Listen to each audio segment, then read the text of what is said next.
Somewhere in the station's regulatory nervous system, 17 alert flags were firing at once. 12 was the design limit. Nobody had told the flags. Provost Warden Selrath Dunn stood in the corridor outside his office and watched the alert board with the specific stillness of a person who has spent 30 years building systems that do not do this. His upper plating had gone dark, the deep bronze green that his junior staff had learned to read the way sailors read weather. His four-fingered hands were clicking against his data scroll. He was not aware of this. He was rarely aware of it. It happened when he was composing formal language in his head, and he had been composing formal language since the third flag appeared, which was approximately 4 minutes ago, which was 4 minutes longer than this should have taken to resolve. All 17 flags pointed to the same location, Research Berth 14 South. More specifically, and the board's own precision on this point was something Dunn would think about later. In the way you think about small details that turn out to matter, they pointed to a pocket. He unrolled his data scroll. He read the name at the top of the incident file. He rolled it back up. Mabry Osk had been aboard Valdris Station Theta for 8 months. In that time, she had filed 4 complaints with the wrong department, adopted a maintenance crawler she named Gerald, and been noted in 2 separate safety reviews as a person who resolves situations before identifying them as situations, which is either admirable or the reason for this report, depending on the section. She had also, the file noted, technically filed a form regarding the current situation. The form had been addressed to the Consortium Trade Arbitration Bureau. Category perishable goods. Line item livestock non-commercial. The Consortium Trade Arbitration Bureau had not yet responded. This was, in the estimation of Provost Warden Dunn, doing a significant amount of work. He began walking toward Research Berth 14 South. His leftmost eye, the one he could not fully control, the one that drifted toward whoever was causing him the most paperwork, had already pointed itself in that direction before he moved. It had been doing this for 4 minutes. He found this neither surprising nor comforting. 6 different species were drafting emergency responses to a crisis that had, by then, already resolved itself into a nap. Valdris Station Theta had been designed by a committee. This was not, in itself, unusual. Most stations were designed by committees.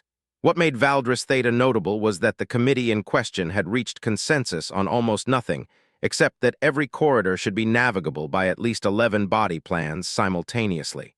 The result was a station that functioned perfectly and looked absolutely unhinged. Corridors wide enough to accommodate a Gravathi freight hauler running parallel to a Thyran cultural procession.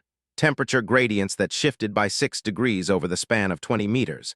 And a cultural liaison wing that took up more square footage than the medical bay, because the committee had agreed on its importance before anyone had agreed on its dimensions. The station worked. Everyone on it was mildly uncomfortable in different ways at different times, which the station's original architects had apparently considered an acceptable outcome.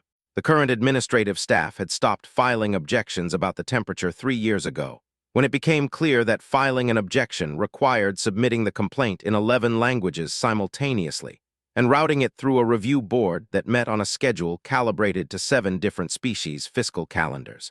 Mabry had never filed an objection about the temperature. She kept a small heating element in her jacket for the cold stretches and a cooling cloth for the warm ones, and she had never once mentioned it to anyone, which her colleagues had initially mistaken for stoicism and later understood as simple efficiency. She had fixed the problem and moved on, and she did not see any reason to discuss problems she had already fixed. This was, in retrospect, very on-brand. Research Berth 14 South smelled like 6 biomes. It had better ventilation than the medical wing, not because anyone had approved this, but because Mabry had quietly rerouted 2 secondary vents in her first week aboard, citing a protocol about biological specimen integrity that technically applied to frozen samples and which she had adapted, with considerable creative latitude, to cover a living workspace.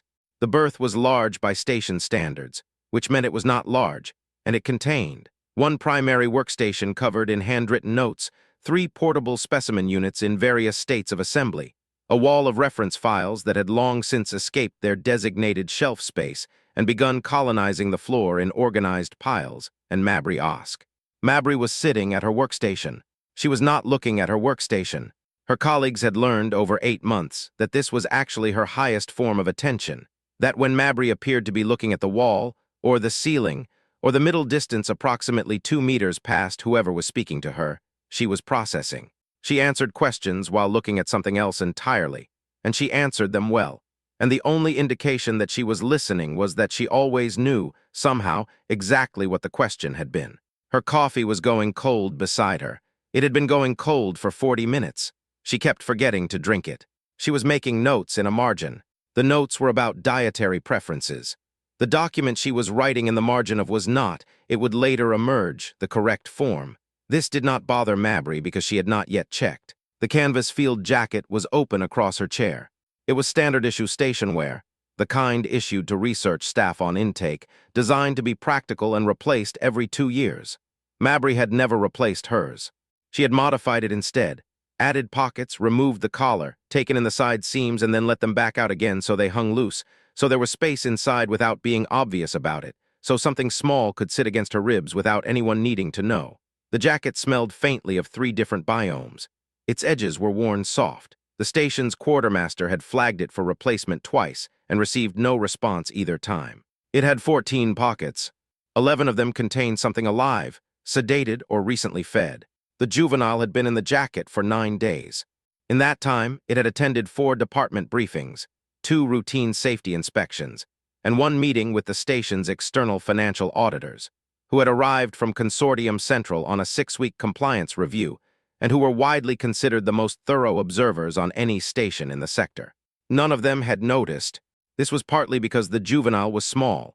Pelsory cubs are, at 9 days post-separation, roughly the size of a large fist, dense with copper-tinted fur, and possessed of an instinct for stillness that their species developed as prey animals and retained as a cultural preference long after they stopped needing it. It was partly because Mabry's jacket was specifically designed to make things inside it unremarkable. And it was partly because the juvenile had, somewhere around day 4, simply decided that this was where it lived now, and had stopped doing anything that would suggest otherwise.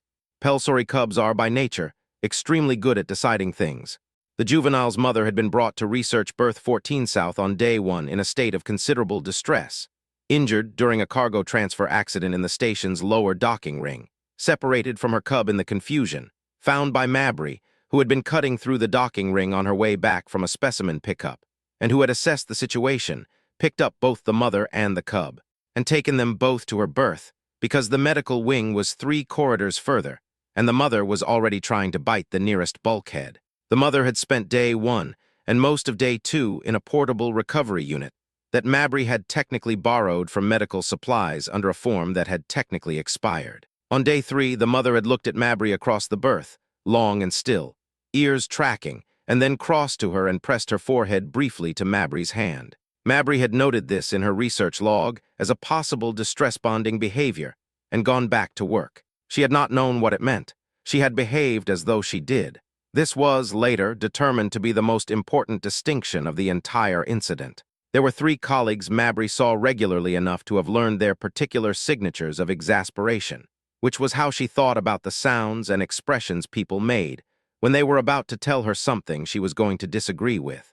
Dr. Fivrin was Thyran, translucent-skinned, roughly humanoid, with a broad jaw that ran a line of bioluminescent nodes from ear to chin. The nodes shifted with emotional state. Yellow for focus, red for alarm, and a specific shade of blue, not bright, not saturated, a deep, tired blue, like the last of an old ink cartridge, that corresponded to explaining the same thing to the same person for the 3rd time. Fivrin's nodes had been cycling that blue for approximately 3 months. They cycled it more intensely in proximity to Mabry, which was a purely involuntary response that Fivrin had stopped trying to control.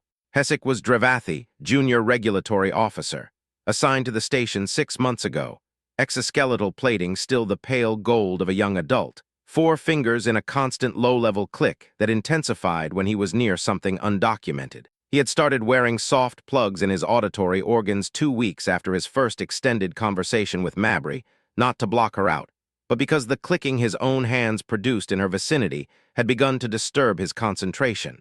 He was a diligent officer. He had submitted 14 reports about research berth 14 South.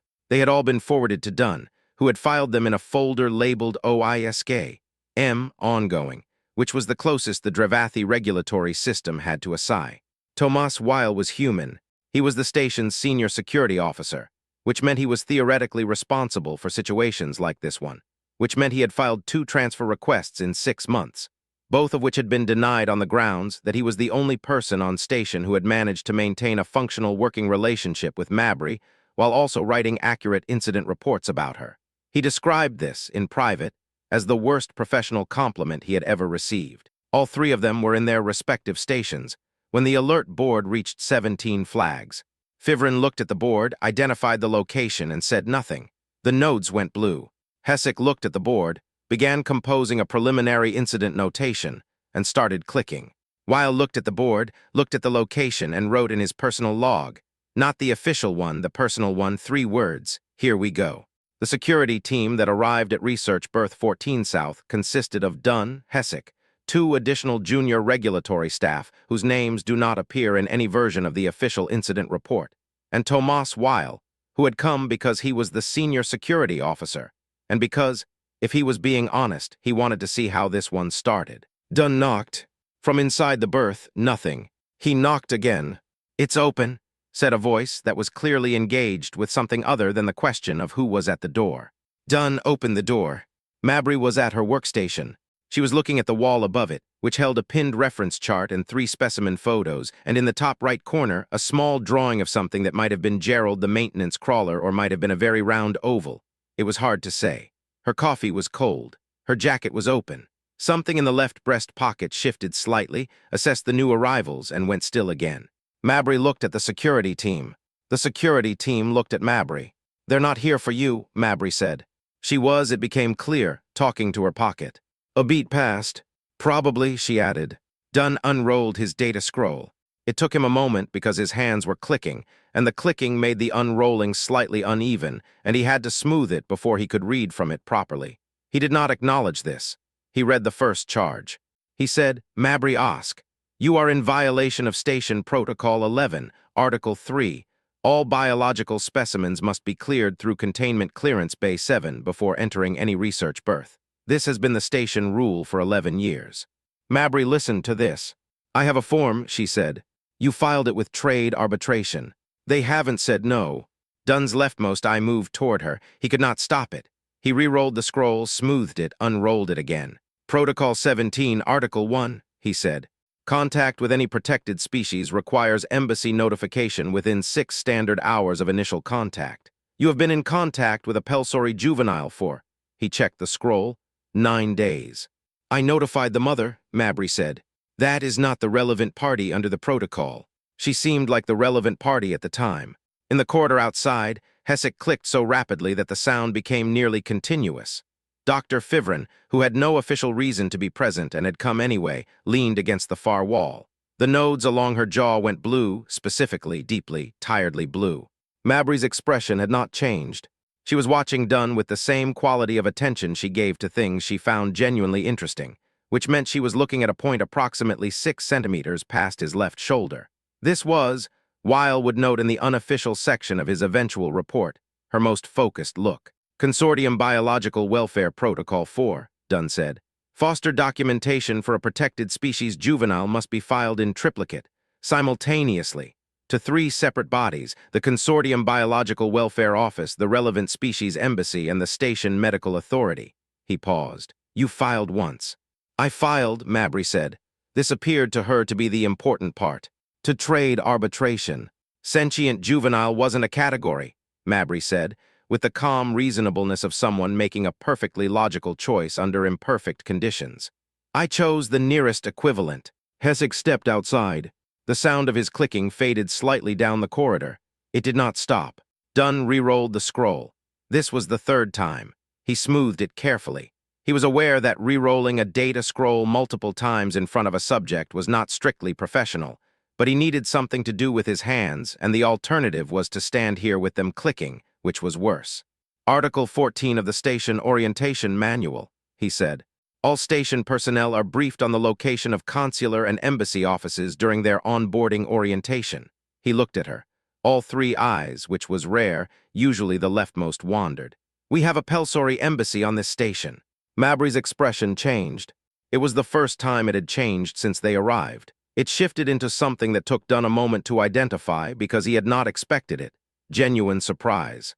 "We have a Pelsory embassy," she said. "Yes. Here on this station." "Yes." Where is it? Tomas Weil, behind Dunn, opened his incident log. He wrote something. He did not read it back. He later described the contents as not suitable for the official record, which was the closest he had come, in 6 months of Mabry-adjacent incidents, to using the word unprofessional about himself. Dunn set the scroll down. He used the voice he kept for situations that were technically within the realm of legal possibility and deeply, structurally wrong. A quiet voice, lower than his usual register, calibrated to make clear that he was speaking with considered intention and not out of distress, which was not entirely true, but was the impression he wanted to give. Is the juvenile currently in good health? He asked. Yes, Mabry said. Is it distressed?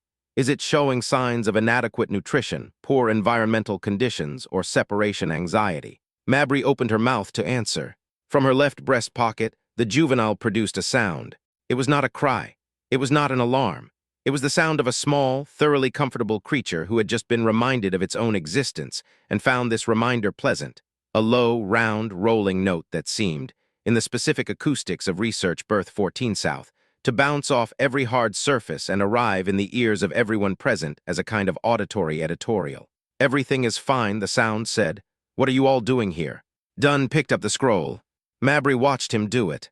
Then she looked at the assembled team, all of them properly, for the first time since they'd arrived, and something shifted in her expression that was not quite puzzlement and not quite patience, and was, in Weil's opinion, exactly what it looked like when Mabry Osk noticed that other people were upset about something she considered resolved. I'm not sure what the problem is, she said, if everything is actually fine.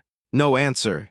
Those seem like 2 separate questions, she added, which was the most precise thing she said in the entire proceeding, and which Dunn would think about without resolution for the next 3 weeks.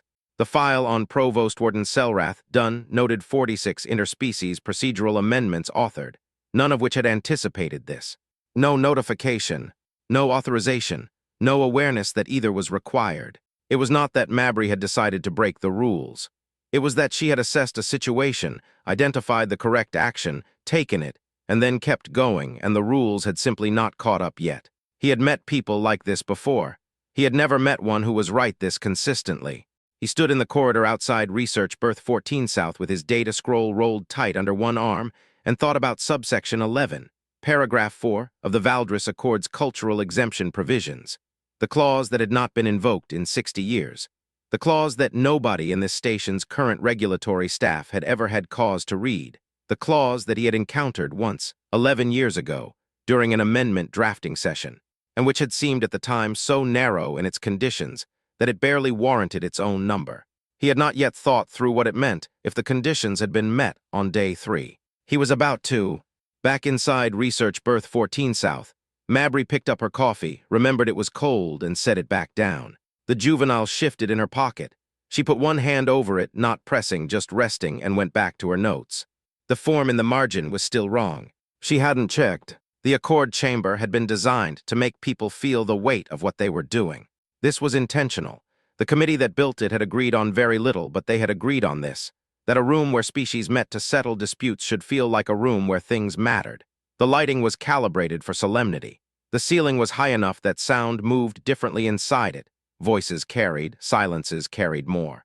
The table at the center was long and dark and had been polished so many times that its surface held a faint reflection of whoever sat at it, distorted just enough to be unsettling. 3 separate cultural consultants had signed off on the room. 2 of them had later admitted in separate contexts that they found it slightly too much. The tribunal had been running for 40 minutes. Dunn sat at the head of the table with his data scroll and a growing awareness that he was working very hard to address a situation that kept refusing to be a situation in the way he needed it to be. Mabry sat across from him. She had brought her coffee. It was, again, going cold. The juvenile was in her jacket. It had been in her jacket during the walk from Research Berth 14 South to the Accord chamber, during the formal opening of proceedings, and during the first 3 rounds of charges, and it had remained perfectly still throughout all of this in the manner of a creature that had decided the whole thing was not its concern. Hessick had been brought inside. His clicking had not stopped. It had slowed to a rate that his supervisor described later as technically professional. Round 4 had gone like this. Article 14, Dunn said. All station personnel are briefed on consular office locations during orientation. The Pelsory Embassy is on level 6, Section C. It has been there for 4 years. Mabry listened. Where is level 6, Section C? She asked. The room processed this. Past the cultural liaison wing, Dunn said, which takes up more space than the medical bay. I've never needed the cultural liaison wing, Mabry said, which was either the most honest thing she had said today or a very specific kind of problem, depending on your perspective. Weil wrote something in his log. He didn't read it back. Round 5 had been the one that changed the shape of the room. Dunn had set the scroll down. He had used the quiet voice, the one for things technically legal and structurally wrong. He had asked whether the juvenile was healthy, whether it was distressed, whether it showed any sign of inadequate care. And the juvenile had answered for itself from Mabry's pocket in a low, round note that bounced off every surface in the accord chamber and arrived in everyone's ears as something very close to editorial comment. Dunn had picked the scroll back up. He had not unrolled it. He was now 40 minutes into searching the regulatory archive for a precedent that would help him describe, in formal terms, what had happened here. Not the violation, which was documented, but the situation underneath the violation, the thing that kept making the violation feel like the wrong frame. He had found, after considerable searching, something that almost applied. He was about to read it. The doors to the accord chamber opened. She was Pelsory, copper-furred, broad-faced, with ears that moved independently, one tracking the sound of the doors, one already tracking the room, one settling, after a moment, on the specific location of a pocket on the left side of a canvas field jacket. She moved without hurrying, which in a Pelsory means something specific, not slowness, but the settled pace of someone who has already decided how a thing will end and sees no reason to rush toward a conclusion already reached. Dunn recognized the diplomatic sash before he recognized her face. It was wide, copper-edged, with 2 formal seals worked into the fabric, the Pelsory Embassy mark, and beside it something older, a family sigil that Dunn's regulatory memory surfaced in pieces. A house that had held a consular seat for 4 generations, that had been part of the founding of the current Pelsory Embassy network. He was still assembling this, directly connected to the diplomatic appointment on Valdris Station Theta. He was still assembling it when the juvenile recognized her. The sound it made was not the sound it had made in Research Berth 14 South, the low, comfortable editorial note. This was different. This was the sound of someone who has been waiting for a very long time to tell a specific story to exactly the right person, and who has just spotted that person across a formal chamber. It was not loud. It did not need to be. The juvenile climbed out of Mabry's pocket. It did this with the unhurried deliberateness of a creature that has somewhere to be and knows it. It sat on Mabry's forearm, settled its weight, and began. The ambassador listened. Her ears tracked, both of them now, toward the juvenile.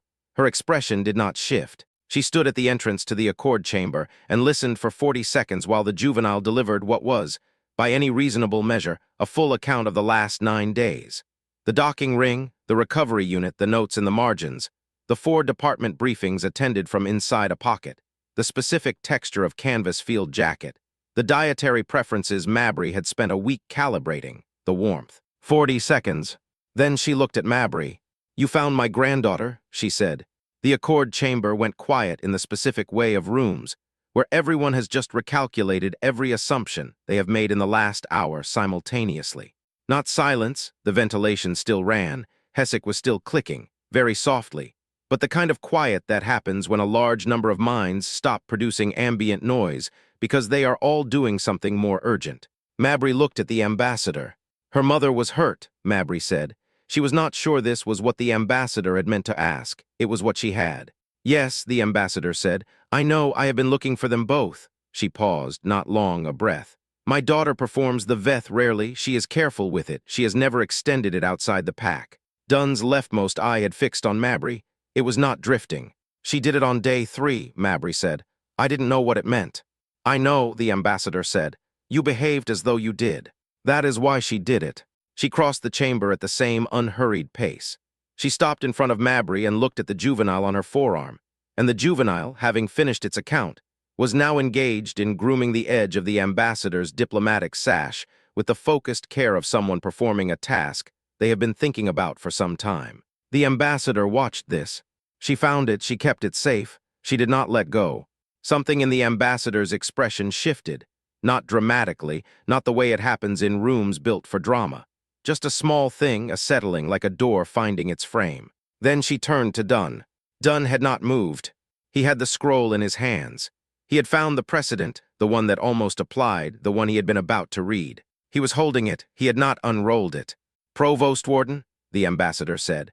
Her voice had the patience of someone explaining something that should not need explaining, not unkind, not sharp, simply clear in the way that things are clear when they have been clear for some time and the room is only now catching up. "You have been conducting a custody hearing." She let this sit for a moment. "You did not invite the legal guardian." Dunn unrolled the scroll. He looked at the precedent. He rolled it back up. "Under the Valdres Accord's cultural exemption provision," the ambassador continued. "Subsection 11, paragraph 4, the clause last invoked 60 years ago, the one that addresses interspecies care arrangements formed under conditions of emergency and sustained past the threshold of demonstrated intent. The fostering arrangement became legally binding on day 3. She paused. "The form is addressed incorrectly. We will fix the form." "Not the right bureau," Wiles said quietly from the back of the room. "Not the right category," Hessick said, without looking up from his notation pad. "Not technically the right civilization," the narrator noted, which was fair. Dunn set the scroll down. He did not pick it up again. The juvenile had finished with the diplomatic sash and was now sitting very still on the ambassador's arm, watching Dunn with the calm, direct attention of a creature that has no paperwork to file and no particular concern about how long this takes. Mabry was looking at her coffee. "So I'm not in trouble," she said. "You are," Dunn said, "in a very large amount of paperwork." "That's different." "It is," he said. He meant it as a correction. By the time the word left his mouth, it had become something else. Not quite a concession, not quite an admission, but the particular sound a framework makes when it encounters something that doesn't fit inside it and decides, quietly, to expand. The tribunal ended there. Not formally, nobody called it closed. There was no motion or ruling or signed document. There was only the ambassador standing in the Accord chamber with her granddaughter on her arm, and Mabry with her cold coffee, and Dunn with his unrolled scroll, and the slow understanding, moving through the room at the pace of ventilation, that the question they had all been working on had already been answered before any of them arrived. Tomas Wiles' incident report was eventually 37 pages long. He did not intend it to be 37 pages. He had started with the alert board, the 17 flags, the walk to research berth 14 South, and the plan was to keep it clean and brief. But the more he wrote, the more he found that each thing led to another thing, and that the shape of it, the docking ring accident, the recovery unit, the wrong form, the 4 briefings nobody noticed, the VETH on day 3, the subsection nobody had read in 60 years, the ambassador's 40 seconds of listening. The shape of it was not the shape of an incident. It was the shape of a process. It was the shape of how something that had no name got one. He classified it as a training document. He did not explain what it was intended to train. The Pelsori embassy sent a formal communication to the station administrator 48 hours after the tribunal closed. It was 3 pages. It had 7 subsections. The station's legal office read it once, read it again, and then sent a query to the embassy asking for confirmation that it meant what it appeared to mean. The embassy confirmed. The legal office sent a second query, more specific. The embassy confirmed again with a single additional line that the legal office later described internally as polite but final. It meant what it meant. Mabry Osk had been formally recognized as holding VETH status within a Pelsori diplomatic family. This was not a category that existed in any consortium document. It was not a title or a rank or a clearance level.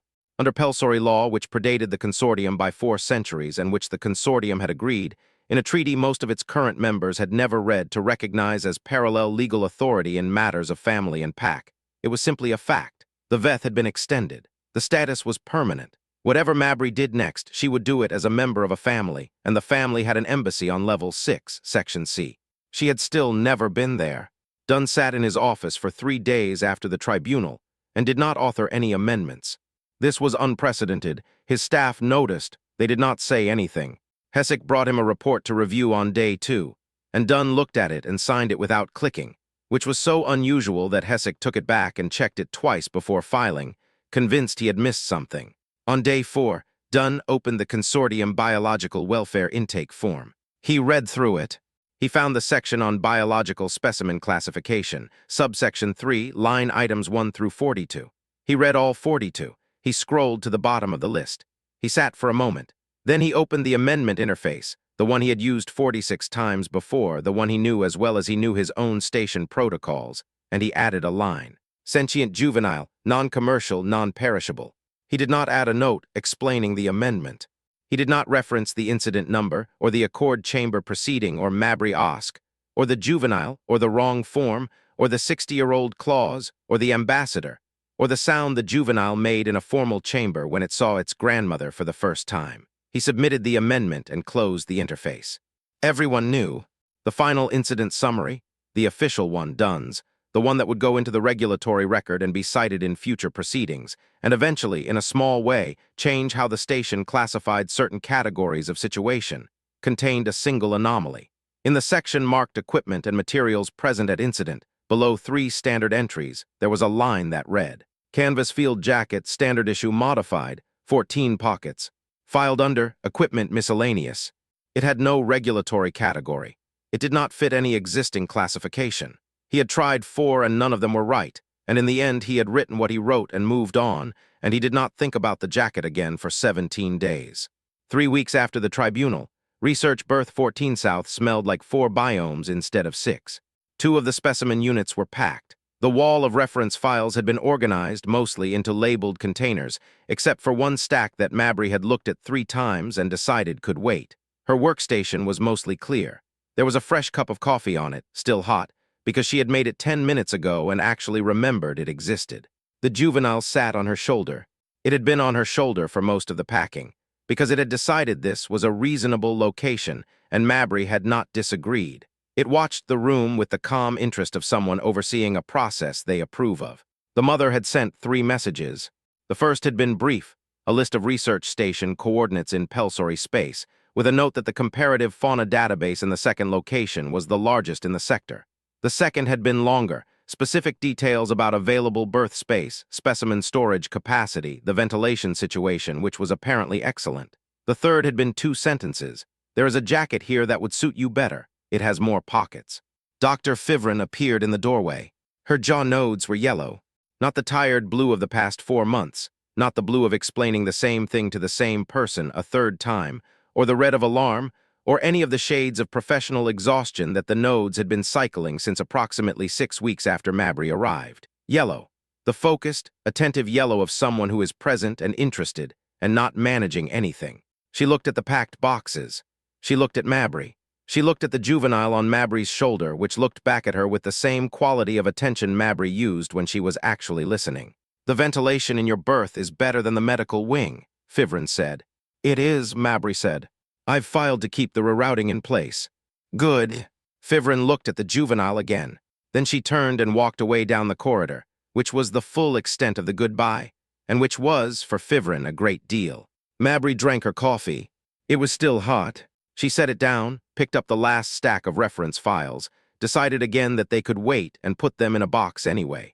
The juvenile shifted on her shoulder, redistributing its weight, and made a small sound of anticipation that had nothing uncertain in it, the sound of something that already knows where it is going.